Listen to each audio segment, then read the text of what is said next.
Hey, salut tout le monde, bienvenue à Questions agricoles. Aujourd'hui, on va parler d'inspection préventive. Je sais que je suis tannante avec ça, mais c'est important. Aujourd'hui, on parle d'inspection préventive sur le pont avant de votre tracteur. Vous allez me dire, c'est quoi ça, le pont avant de mon tracteur? C'est votre essieu d'en avant. Que ce soit sur un tracteur 2 roues motrices ou un tracteur 4 roues motrices, c'est important de faire certaines vérifications. C'est sûr qu'aujourd'hui, j'ai pris un tracteur avec une pelle, ce qui va me faciliter beaucoup la tâche pour pouvoir vous montrer comment vous vérifiez. Sinon, si vous n'avez pas de tracteur à pelle, un jack, un vérin va faire l'affaire. Vous allez vous pogner à quelque part, gardez votre essieu mobile, vous allez vérifier tout ça.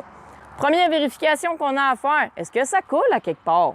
Ici, si ça coule en dedans du rim, si ça coule du milieu de l'essieu, de votre pignon de couronne, c'est important de vérifier les coulages parce qu'un seal, ça va coûter peut-être moins cher que l'huile à la longue, puis peut-être que les autres pièces à l'intérieur. Parce que si on prend les 4 roues motrices comme j'ai ici, à l'intérieur, c'est des planétaires. Fait que quand les gears lâchent parce qu'il a manqué d'huile ou autre, ça coûte un petit peu plus cher que juste un seal. Fait que première chose à vérifier. Deuxième chose à vérifier, y a-tu de l'huile dans mon différentiel? Parce que là, il a peut-être tellement coulé qu'il n'y a plus d'huile dedans. C'est très important de vérifier. Autant vérifier le niveau dans les planétaires. Vous avez une plug sur votre planétaire pour vérifier la hauteur. Et règle générale, vous en avez une aussi sur votre essieu pour vérifier la hauteur. Ou des fois, c'est sur le dessus avec une petite baguette pour prendre la quantité d'huile. Fait que ça, c'est deux choses extrêmement importantes que vous devriez faire. On va dire peut-être une fois, minimum une fois par année, ça serait pas un luxe. Deuxième vérification qu'on va faire à ce moment-là, on va surélever notre tracteur avec la pelle.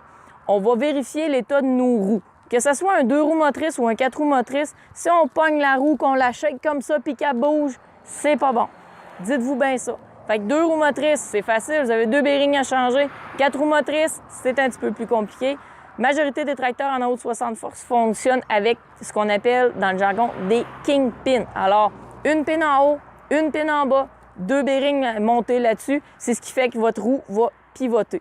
Fait que si jamais vous voyez que votre roue elle a envie de faire un petit mouvement de in and out, à ce moment-là, ça va être de vérifier parce que des fois, ça coûte extrêmement cher de faire réparer tout ça.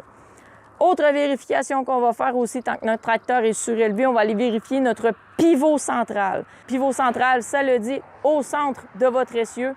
Règle générale, beaucoup de tracteurs sont montés là-dessus. On a 2, 3 bushings parfois montés sur une pin. Et puis à ce moment-là, c'est de s'assurer que c'est bien graissé. Puis on va aller exercer une pression.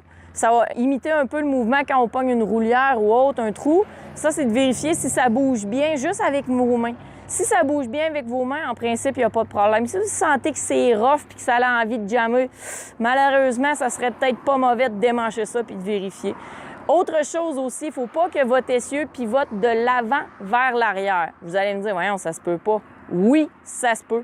Votre essieu, à ce moment-là, va vraiment bouger de l'avant vers l'arrière. Ça, c'est sûr que vous pouvez le voir peut-être plus quand votre tracteur va être à terre avec une autre personne à côté, de voir si votre essieu bouge.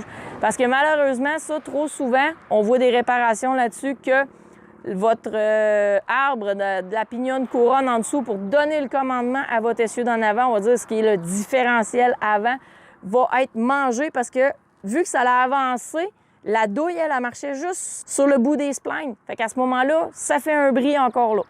Toutes des petites choses à vérifier que ça peut vous éviter des gros bris, ça peut vous éviter des réparations coûteuses. Puis, écoutez, ça prend vraiment pas long. Comme dans la vidéo d'aujourd'hui, c'est très, très, très facile à vérifier. Alors, n'hésitez pas à le faire. Je vous encourage beaucoup à le faire aussi. Sur ce, questions, commentaires, n'oubliez pas la section en bas. N'oubliez pas de liker la publication, liker la page et on se dit à la prochaine!